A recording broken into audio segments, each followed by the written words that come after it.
வணக்கம், நான் உங்கள் ஜிகே பேசுகிறேன். இந்த வீடியோவில் நம்ம நிஃப்டி 50 கம்பெனிஸோட வெயிட்டேஜ் பற்றி பார்க்க போகிறோம். ஸோ அதை வந்து 3 விதமாக பார்க்க போகிறோம். அதாவது வந்துட்டு நிஃப்டி 50 கம்பெனிஸில் உள்ள கம்பெனிகள் வந்துட்டு என்ன நிஃப்டியில் வந்துட்டு வெயிட்டேஜ் இருக்குது பர்சன்டேஜ் வைஸு, அதுக்கப்புறம் அந்த கம்பெனி எந்த செக்டர் சார்ந்தது, அந்த செக்டர் பிரகாரம் வந்துட்டு என்ன வெயிட்டேஜ் இருக்குது. ஓகே, ஸோ அதுக்கப்புறம் அந்த கம்பெனி வந்துட்டு நிஃப்டியில் வந்து பிரித்து வச்சுருக்காங்க வெயிட்டேஜ், இருந்தாலும் அது தனியாக வளருது இல்லையா. ஸோ அது வளர்ந்த பிறகு மார்க்கெட் கேபிடலைசேஷன் பிரகாரம் டாப் 10 கம்பெனிஸ் என்ன இருக்குது அப்படி சொல்லிட்டு 3 விதமாக பார்க்க போகிறோம். ஸோ இந்த கூறுபாடுகள் வந்துட்டு உங்களுக்கு எப்படி பயன்படும் அப்படின்னு பார்த்தீங்கன்னா, நீங்கள் ஸ்டாக் மார்க்கெட்டில் ஸ்டாக்ஸ் வந்துட்டு விலை ஏறும்போது, விலை இறங்கும்போது, அதாவது ப்ரைஸ் ஏறும்போது இறங்கும்போது அது எந்த விதத்தில் நிஃப்டி வந்துட்டு பாதிக்கும், எந்த அளவுக்கு வந்து நிஃப்டி வந்துட்டு மூவ்மெண்ட் இருக்கும் அப்படிங்கிற ஒரு விஷயம் வந்து தெளிவாக இந்த வீடியோக்கு அப்புறம் தெரியும். ஸோ அதை பற்றி தான் நம்ம டீட்டெயிலாக பார்க்க போகிறோம். ஸோ வாங்க பார்க்கலாம். அதுக்கு முன்னாடி நம்மளோட வீடியோ பார்த்துட்டு இருக்கோங்க, இது வரைக்கும் நம்ம சேனலை சப்ஸ்கிரைப் பண்ணாங்க, இந்த வீடியோ கீழே உள்ள சப்ஸ்கிரைப் பட்டனை ப்ரெஸ் பண்ணி சப்ஸ்கிரைப் பண்ணிங்க. அதுக்கப்புறம் உள்ள பெல் பட்டனை ப்ரெஸ் பண்ணி என்னுடைய வீடியோ உங்களுக்கு உடனுக்குடன் கிடைக்கிற மாதிரி பார்த்துங்க. ஸோ அதை தவிர நம்மளுடைய சேனலை நீங்கள் சோசியல் மீடியாவில் சப்ஸ்கிரைப் பண்ணணும்னா இந்த ஆக்சுவலி வீடியோக்கு கீழே கமெண்ட் செக்ஷனில் லிங்க்ஸ் கொடுத்துருக்கோம், அந்த லிங்கை கிளிக் பண்ணி ஜாயின் பண்ணிக்கலாம்.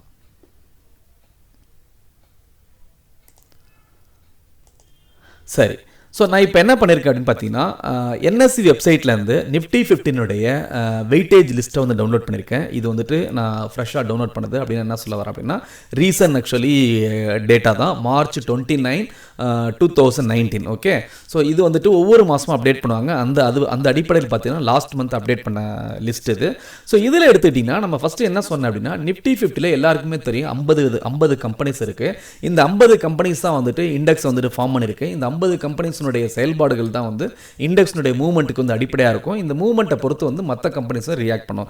ஏன்னா இந்த இண்டெக்ஸுங்கிறது எக்கனாமி, இந்தியாவுடைய எக்கனாமி குறிக்கிறது. ஓகே, ஸோ இப்படி இருக்க பட்சத்தில் நம்ம ட்ரேட் பண்ணிட்டு இருக்கோம், இல்லை இன்வெஸ்ட் பண்ணிட்டு இருக்கோம் அப்படிங்கும்போது எதனா ஒரு கம்பெனி வந்துட்டு அதிகமாக டிராஸ்டிக்காக வந்துட்டு மேலே ஏறுது, டிராஸ்டிக்காக குறையுதுன்னா அது எந்த விதத்தில் வந்து நிஃப்டியை பாதிக்கும் அப்படிங்கிறத நம்ம தெரிஞ்சுக்கணும்னா அது எப்படி தெரிஞ்சுக்கலாம் அப்படின்னு பார்த்தீங்கன்னா, இப்போ நிஃப்டி 15 கம்பெனிஸ் வந்து 100% எடுத்துக்கிட்டா அதில் வந்துட்டு உள்ள கம்பெனிஸ் வந்து எதனுடைய பர்சன்டேஜ் அதிகம், எதனுடைய கான்ட்ரிபியூஷன் அதிகம், இதை எதை பேஸ் பண்ணினா அதனுடைய மார்க்கெட்டினுடைய அவுட்ஸ்டாண்டிங் ஷேர்ஸை பேஸ் பண்ணி.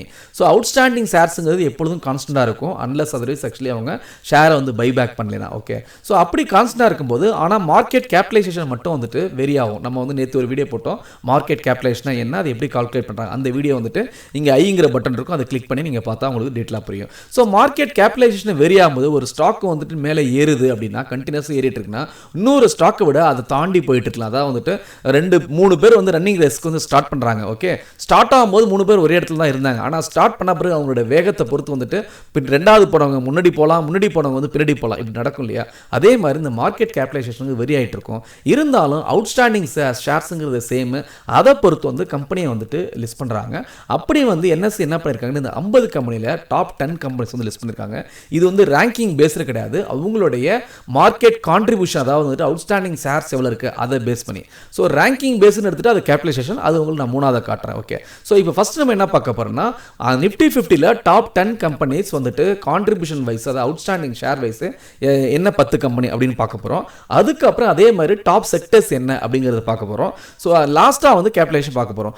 இதை பார்த்த பிறகு நீங்கள் இந்த வீடியோக்கு அட் த எண்ட் வந்து எல்லாம் புரிஞ்ச பிறகு நீங்கள் என்ன பண்ணணும்னா, உங்களுடைய மார்க்கெட் வாட்ச் லிஸ்ட்டில் அது பிரகாரம் நம்ம பார்க்குற வந்துட்டு டாப் 10 ரேங்கிங் பிரகாரம் உங்களுடைய வாட்ச் லிஸ்ட்டை வந்துட்டு நீங்கள் வந்து அரேஞ்ச் பண்ணி வச்சுக்கணும். அப்படி அரேஞ்ச் பண்ணும்போது மார்க்கெட் எதனா வந்து நடந்ததுன்னா, HDFC பேங்க் வந்து இன்றைக்கி ஷேர் வந்து பயங்கரமாக ஏறிடுச்சுன்னா இது எந்த இடத்துல வந்து இன்றைக்கி மார்க்கெட்டை பாதிக்க போது, மார்க்கெட் எந்த இடத்துல வந்து மூவ்மெண்ட் வந்து டிராஸ்டிக்காக இருக்க போகுது அப்படிங்கிறது உங்களுக்கு தெரியும். ஸோ அதனால் வந்துட்டு உங்களுக்கு இந்த at the end of the video வந்துட்டு உங்களோட வாட்ச் லிஸ்ட் எப்படி ஆர்கனைஸ் பண்ணணுங்கிறது ஒரு விஷயம் தெளிவாக புரியும்.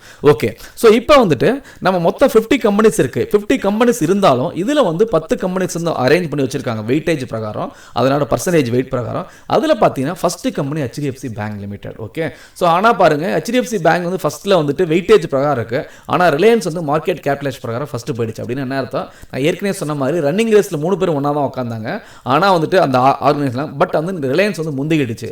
அது எப்படின்னா அதனுடைய வளர்ச்சியை பொறுத்து இருக்குது. ஓகேவா, ஸோ மார்க்கெட் கேப் ப்ரைஸ் கண்டினியூஸாக ஷேர் ஏறிடுச்சுன்னா ஆட்டோமேட்டிக் என்ன ஆகும், அவுட்ஸ்டாண்டிங் ஷேர்ஸ் ரிமைன் சேம், ஆனால் ப்ரைஸ் வெரி ஹைட் ஆகி போயிட்டு ப்ரைஸ் இன்க்ரீஸ் ஆகிட்டு ஆட்டோமேட்டிக் என்ன ஆகிடும், கேபிடலைசேஷன் நம்பர் 1 வந்துடும். ஓகே, ஸோ பார்த்தீங்கன்னா ரிலையன்ஸ் வந்து ஃபஸ்ட்டில் இருக்குது, அதுக்கப்புறம் வந்து பார்த்தீங்கன்னா ரெண்டாவது வந்துட்டு HDFC, மூணாவது வந்துட்டு TCS, இந்த மாதிரி வந்து மார்க்கெட் கேபிடலைசேஷன் இருக்குது. இதை நம்ம டீட்டெயிலாக பார்ப்போம். சரி, ஓகே. இப்போ வந்து வெயிட்டேஜ் பிரகாரம் ஃபர்ஸ்ட் வந்து HDFC பேங்க், ரெண்டாவது வந்து ரிலையன்ஸ் இண்டஸ்ட்ரி, மூணாவது HDFC, ஓகே, நாலாவது வந்து இன்ஃபோசிஸ், அஞ்சாவது ICICI பேங்க், ஆறாவது ITC, ஏழாவது டாடா கன்சல்டன்சி சர்வீசஸ், எட்டாவது வந்துட்டு கோட்டக் மஹிந்திரா, ஒன்பதாவது L&T, 10வது வந்து ஆக்சிஸ் பேங்க். ஸோ இந்த 10 வந்துட்டு டாப் 10ல் வந்து இருக்குது அப்படின்னு என்ன அர்த்தம்னா, இந்த 10னுடைய மொத்த வெயிட்டேஜ் நீங்கள் கூட்டினீங்கன்னா 100% கிட்டத்தட்ட 55-60% வந்து இந்த 10 கம்பெனிஸ் மட்டுமே ஆக்குபை பண்ணிடும். அப்படின்னா என்ன அர்த்தம் அப்படின்னா, 50 கம்பெனிஸ் இருந்தாலும் மிச்ச 40 கம்பெனிஸுடைய கான்ட்ரிபியூஷன் என்னென்ன நிஃப்டினுடைய இண்டெக்ஸ் மூவ்மெண்ட்டுக்கு ஒன்லி 40% தான். 40 கம்பெனிகள் வந்து 40% தான். ஓகே, ஸோ கிட்டத்தட்ட ஒரு கம்பெனி 1% ரேஞ்சில் தான் இருக்குது. ஸோ மிச்சம் இந்த 10 கம்பெனிஸ் தான் வந்துட்டு அதிகமான கான்ட்ரிபியூஷன் கொடுக்குறது. இதில் எகைன் பார்த்தீங்கன்னா இந்த 2 கம்பெனி வந்து ரொம்ப கிட்டத்தட்ட 10%. அதாவது இந்த 2 கம்பெனியில் வந்து ப்ரைஸ் வந்துட்டு ஏறினாலோ இல்லை இறங்கினாலோ நிஃப்டி மிகப்பெரிய பாதிப்பு உள்ளாகும். அது என்ன 2 கம்பெனி எடுத்துகிட்டா, ஒன்று வந்து HDFC கிட்டத்தட்ட 10.67, ரெண்டாவது வந்துட்டு பார்த்தீங்கன்னா ரிலையன்ஸ் இண்டஸ்ட்ரீஸ். ஓகே, இதுவும் கிட்டத்தட்ட நியர்பை 10%. ஸோ நான் என்ன சொல்ல வரேன் அப்படின்னா, நீங்கள் என்ன பண்ணணும், இப்போ இந்த டேட்டா உங்களுக்கு தெரிஞ்சிச்சு இல்லையா, நீங்கள் உங்களுடைய வாட்ச் லிஸ்ட் 5 வாட்ச் லிஸ்ட் இருக்கும். உங்களுக்கு ஜெராதா எடுத்துக்கிட்டீங்கன்னா 5 வாட்ச் லிஸ்ட், ஒவ்வொரு புரோக்கர் வாட்ச் லிஸ்ட், அதில் வந்துட்டு பார்த்தீங்கன்னா இந்த வெயிட்டேஜ் உள்ள கம்பெனிஸ் ஒரு 10 கம்பெனிஸையும் வந்து நீங்கள் எடுத்து வச்சுங்க ஒரு வாட்ச் லிஸ்ட்டில். அப்படி இருக்கும்போது மார்க்கெட் மூவ் ஆகும்போது நீங்கள் பாருங்கள் எதனால் மார்க்கெட் இவ்வளோ மூவ் ஆகுது டிராஸ்டிக்காக. அப்போ வந்து கண்டிப்பாக ரிலையன்ஸ் பயங்கரமாக மூவ் ஆயிருக்கும். அப்போ ரிலையன்ஸ் வந்து பயங்கர நெகட்டிவ்ல இருந்தால் நீங்கள் கண்டிப்பாக மார்க்கெட் நெகட்டிவ்ல தான் போகுது. HDFC பயங்கரமாக நெகட்டிவ்ல இருந்தால் கண்டிப்பாக மார்க்கெட் நெகட்டிவ்ல தான் போகுது. இன்றைக்கி வந்து நல்லா வந்துட்டு மூவ்மெண்ட் இருக்குன்னா அப்போ வந்து இந்த டாப் 10 கம்பெனிஸில் அந்த ஏதோ வந்துட்டு 2-3 கம்பெனிஸ் நல்லா ப்ளே பண்ணுது அப்படிங்கிற விஷயம் உங்களுக்கு தெளிவாக தெரியும். அதுக்குனால ஒரு ட்ரேட் டிசிஷன் எடுக்கிறது உங்களுக்கு ஈஸியாக இருக்கும். ஸோ கண்டிப்பாக இந்த தகவல் உங்களுக்கு ஒரு பயனுள்ள தகவல் அமையும் நினைக்கிறேன். ஸோ அடுத்த விஷயம் என்ன, இப்போ நம்ம வந்து கம்பெனிஸ் வைஸ் பார்த்தோம். 50 கம்பெனிஸ் ஆர்டர் போட்டால் அதில் வந்துட்டு 1, 2, 3, 10 அப்படின்னு சொல்லி பார்த்தோம். இப்போ அதே மாதிரி இந்த 50 கம்பெனிஸும் வந்துட்டு டிஃப்ரெண்ட் செக்டர்ஸில் வந்துருக்கு. அப்படிங்கும்போது எந்த செக்டர்ஸ் வந்துட்டு ஓவரால் இந்த கம்பெனியை கூட்டினா, சப்போஸ் வந்து ஆட்டோமொபைல் கம்பெனி இருக்குது, அந்த ஆட்டோமொபைல் மொத்தம் 50 கம்பெனியில் உள்ள ஆட்டோமொபைல் கம்பெனிஸ் எல்லாத்தையும் கூட்டினா அதனுடைய கான்ட்ரிபியூஷன் எவ்வளோ நிஃப்டியில் அப்படின்னு பார்க்கும்போது எந்த செக்டர் வந்து டாமினேட் பண்ணுது அப்படின்னு பார்த்தீங்கன்னா, இதை வந்து பிக்டோரியல் ஃபார்மில் நான் அடுத்தது வச்சுருக்கேன். ஓகே, ஸோ இதுக்கான லிங்க் என்ன பார்த்தீங்கன்னா, நிஃப்டி 50 NSE இந்தியா மாதிரியே வந்து நிஃப்டி 50 வந்துட்டு அவங்க ஒரு NSEindices.com சொல்லிட்டு ஒரு வெப்பேஜ் வச்சுருக்காங்க. அந்த வெப்பேஜில் போனீங்கன்னா இங்கே வந்துட்டு உங்களுக்கு பிக்டோரியல் ஃபார்மில் அவங்க கொடுத்துருப்பாங்க. இந்த இதில் பார்த்தீங்கன்னா அதாவது வந்து ஒவ்வொரு செக்டரும் எவ்வளோ பர்சன்டேஜ் வந்து நிஃப்டிக்கு கான்ட்ரிபியூட் பண்ணுது அப்படிங்கிற தகவல் இருக்கும். ஸோ நம்ம இங்கே தான் அதை பார்க்க போகிறோம். இதில் பாருங்கள், உங்களுக்கு தெளிவாக புரியும். இதையும் வந்து நீங்கள் வாட்ச் லிஸ்ட்டில் ஆர்கனைஸ் பண்ணுங்கள். எப்படின்னா நிஃப்டி பேங்க் அப்படின்னு சொல்லிட்டு இது பண்ணிங்க.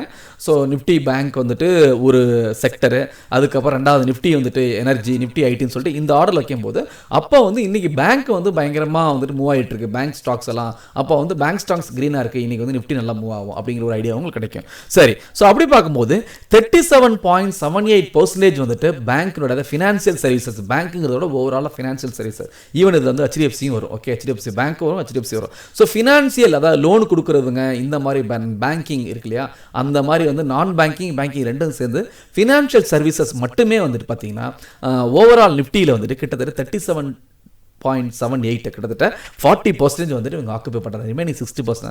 ரெண்டாவது எடுத்துகிட்ட எனர்ஜி, இவங்க வந்து கிட்டத்தட்ட 15.29% வந்துட்டு நிஃப்டியில் வந்து கான்ட்ரிபியூட் பண்ணுறாங்க. ஐடி எடுத்துக்கிட்டா கிட்டத்தட்ட 14.77%. அதுக்கப்புறம் ஐடி இது 3க்கு அப்புறம் பார்த்தீங்கன்னா அடுத்து ஹையஸ்ட் எடுத்துன்னா consumer goods, it's nothing but FMCG. Okay, அது ஐடிசி, ஹிந்துஸ்தான் யூனிலிவர் இவங்கெல்லாம். ஓகே, அதுக்கப்புறம் automobile 6.4%, metal 3.8%, pharma 2.45%, construction 3.74%, telecom 1.51, cement actually 1.5, services 0.62, அதுக்கப்புறம் இங்கே வந்து miscellaneous actually 0.6, fertiliser and pesticides, media and entertainment 0.49. Okay, அப்போது செக்டர் வைஸ் பார்த்தீங்கன்னா ஸோ பேங்கிங் செக்டரும், energy செக்டரும், IT sector, automobile sector, consumer good sector, இந்த 5 வந்து டாப் ஆக்சுவலி 5 செக்டர்ஸ். ஓகே, இதை வந்து நீங்கள் வரிசைப்படுத்தி வச்சுக்கணும் உங்களுடைய வாட்ச் லிஸ்ட்டில், இது பயன்படும். சரி, எகைன் வந்து இதை கிளிக் பண்ணால் அதுக்கான தகவலும் கிடைக்கும். டபுள் கிளிக் பண்ணுவோம். டபுள் கிளிக் பண்ணால் பாருங்கள், ஃபினான்சியல் செக்டரில் இந்த நம்ம என்ன சொன்னோம் 40% சொன்ன கிட்டத்தட்ட. அப்படிங்கும்போது 40% எகைன் வந்து கம்பெனி வைஸ் எது வந்து கான்ட்ரிபியூட் பண்ணுது அதிகமாக, HDFC, ரெண்டாவது வந்து பார்த்தீங்கன்னா HDFC பேங்க் ஃபர்ஸ்ட்டு, ரெண்டாவது HDFC, மூணாவது வந்துட்டு ICICI, நாலாவது வந்துட்டு கோட்டக்கு, அஞ்சாவது வந்து ஆக்சிஸ், அப்புறம் வந்துட்டு ஆறாவது வந்து SBI, மிச்சம் வந்துட்டு மிஸ்லேனியஸ் பர்சன்டேஜ். அதே மாதிரி ஒன்று பார்க்கலாம். எனர்ஜி எடுத்துகிட்டா ரிலையன்ஸ் வந்து ஃபஸ்ட்டு இருக்கும், அதுக்கப்புறம் ONGC, NTPC, பவர் கிரிட், இதெல்லாம் 1%, ரிமைனிங் வந்து மிஸ்லேனியஸ். அதே மாதிரி இங்கே வந்துட்டு ஐடியில் எடுத்துக்கிட்டிங்கன்னா இன்ஃபி தான் வந்து ஹையஸ்ட் ஹையஸ்ட் வந்து அவுட்ஸ்டாண்டிங் ஷேர்ஸ் இந்த ஆக்சுவலி மார்க்கெட். அதனால் 6.5% அது ஆக்குபை பண்ணுது. ரெண்டாவது டிசிஎஸ், ஆக்சுவலி மூணாவது டெக் மஹிந்திரா, மூணாவது வந்து HCL, அதுக்கப்புறம் நாலாவது டெக் மஹிந்திரா, அஞ்சாவது வந்துட்டு விப்ரோ. ஓகே, ஸோ ஆட்டோமொபைல் எடுத்துகிட்டு அதே மாதிரி பார்த்தீங்கன்னா மாருதி இருக்கும், அதுக்கப்புறம் வந்து M&M, Tata Motors, so Bajaj இதில் இருக்குது. இதில் வந்து எகைன் ஹையஸ்ட் பார்த்தா மாருதி, ரெண்டாவது வந்துட்டு M&M, மூணாவது வந்துட்டு பார்த்தீங்கன்னா ஐ திங்க் பஜாஜ் ஆட்டோ, அதுக்கப்புறம் நாலாவது தான் டாடா மோட்டார்ஸ் இருக்குது. ஓகே, நாலாவது கூட இல்லை, நாலாவது வந்து ஹீரோ மோட்டார்ஸ், அதுக்கப்புறம் அஞ்சாவது தான் டாடா மோட்டார்ஸ். ஓகே, ஸோ இந்த மாதிரி ஒன்று நீங்கள் கிளிக் பண்ணி கூட பார்த்துக்கலாம். இதில் வந்து பார்த்தீங்கன்னா சன்ஃபார்மா, சிப்லா, டாக்டர் டி, சன்ஃபார்மனுடைய கான்ட்ரிபியூஷன் அதிகம். ஓகே, இந்த செக்டரில். ஸோ இப்போ நம்ம என்ன 2 தகவல் பார்த்துட்டோம். ஒன்று வந்து கம்பெனியோட வரிசையில் பார்த்துட்டோம், ரெண்டாவது செக்டரோட வரிசையில். இப்போ மூணாவது இது எல்லாம் அப்படி தான் ஆரம்பித்தாங்க. நான் சொன்ன மாதிரி ரன்னிங் ரேஸில் யார் முன்னாடி ஓட ஆரம்பிச்சா அப்படிங்கிற பார்க்கும்போது மார்க்கெட் கேபிடலைசேஷன் நீங்கள் வந்துட்டு market top actually 10 market capitalisation companies அப்படின்னு கூகுளில் போட்டிங்கன்னா மணிக்கொண்டில் உங்களுக்கு இந்த தகவல் கிடைக்கும். இதில் டாப் 10 பாருங்கள். இதில் நம்ம ஃபஸ்ட்டு டாப் 10 பார்ப்போம். ஏன்னா இருந்தால் நம்ம என்ன பண்ணோம், கம்பெனி வரிசையில் வந்துட்டு அதிகமாக அவுட்ஸ்டாண்டிங் உள்ளது வந்து HDFC ஃபஸ்ட்டு பார்த்தோம். இங்கே வந்து பாருங்கள், ரெண்டாவது வந்துட்டு நம்ம என்ன பார்த்தோம், ரிலையன்ஸ் பார்த்தோம், மூணாவது வந்துட்டு இன்ஃபோசிஸ் பார்த்தோம் இல்லையா, சாரி மூணாவது HDFC பார்த்தோம், ஃபஸ்ட்டு HDFC பேங்க், ரிலையன்ஸ், நாலாவது வந்து இன்ஃபோசிஸ் பார்த்தோம். இங்கே அஞ்சாவது ஐசிஐசி. இந்த வருஷம் இங்கே இருக்கான்னு பாருங்கள், இருக்காது கண்டிப்பாக. ஏன் அப்படின்னா இவங்க வந்து க்ரோத்தில் முந்திக்கிட்டாங்க. ரிலையன்ஸ் வந்து பார்த்தீங்கன்னா அவங்களுடைய மார்க்கெட் கேப் வந்துட்டு 8 crore 76 lakhs 585 crore. ஓகே, அப்படின்னா பார்த்துங்க 876 crore 876.5 crore சொல்லலாம். Okay, 8 crore 76 lakhs. Okay, 8 crore 8.76 crore right, இப்படி சொல்லலாம். 8.76 8 crore இது எல்லாமே crore. 8 crore 76 lakhs 580 8.76 crore. அதுக்கப்புறம் 8.05 வந்துட்டு TCS. ஸோ இவங்க வளர்ச்சியில் முந்திட்டு போயிட்டு இருக்காங்க. HDFC வந்து மூணாவதுல வந்துட்டு இருக்குது 6.23, HUL வந்து 3.76. HUL பார்த்தீங்கன்னா அந்த லிஸ்ட்லேயே இருக்காது எங்கே, ஆனால் வந்து வளர்ச்சியில் முன்னாடி வந்திருக்காங்க. ITC 3.73, HDFC 3.44, Infosys 3.12.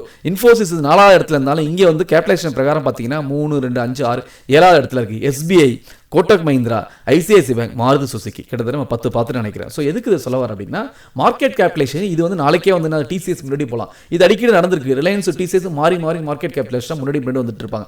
இங்கே வந்து 8.76 8.05 மாறி வந்துட்டு இருப்பாங்க. ஓகே, ஸோ எதுக்கு சொல்ல வர, அந்த கேபிடலைசேஷன் மாறிட்டே இருக்கும் அவங்க பேஸ்டாக வந்து அந்த கம்பெனியோட growth. ஸோ கண்டிப்பாக இந்த தகவல் வந்துட்டு உங்களுக்கு ஒரு புதுமையாக இருக்கும்னு நினைக்கிறேன். இன்னைக்கு நம்ம என்ன பார்த்துருக்கோம் அப்படின்னு பார்த்தீங்கன்னா 3 விதமான தகவல். கம்பெனி நிஃப்டி 50 50 கம்பெனியில் டாப் 10 கம்பெனிஸ் பார்த்துருக்கோம் அவுட்ஸ்டாண்டிங் ஷேர் பிரகாரம். அதே மாதிரி நிஃப்டி 50 வந்துட்டு உள்ள செக்டர்ஸில் வந்து மோர் தென் 20 செக்டர்ஸ் இருக்குது. அதில் டாப் 5 செக்டர்ஸ் பார்த்துருக்கோம். அதுக்கப்புறம் கேபிடலைசேஷன் பிரகாரம் எந்த கம்பெனி வளர்ச்சி அடைந்திருக்கோ அது பிரகாரம் டாப் 10 வந்து மார்க்கெட் கேபிடலைசேஷன் வந்திருக்கும். ஸோ இப்போ இதோட கன்க்ளூஷன் இந்த வீடியோவில் நான் ஏற்கனவே இந்த வீடியோ ஆரம்பத்தில் சொன்ன மாதிரி நீங்கள் வந்துட்டு இதை வந்து உங்களுடைய வாட்ச் லிஸ்ட்டில் ஆர்கனைஸ் பண்ணீங்க. அது பிரகாரம் உங்களுடைய ட்ரேடு வந்து எடுங்க. அது பிரகாரம் அன்னைக்கு மார்க்கெட் வந்துட்டு எப்படி வந்து இன்ஃப்ளூயன்ஸ் ஆகும் அப்படிங்கிற டிசிஷன் எடுக்கிறதுக்கு இந்த தகவல் வந்து ரொம்ப பயனுள்ளதாக இருக்குங்க. கண்டிப்பாக இந்த வீடியோ உங்களுக்கு பிடிச்சிருந்துச்சுன்னா லைக் பண்ணுங்கள், மற்றவங்களுக்கு ஷேர் பண்ணுங்கள். So thank you very much for வாட்சிங்.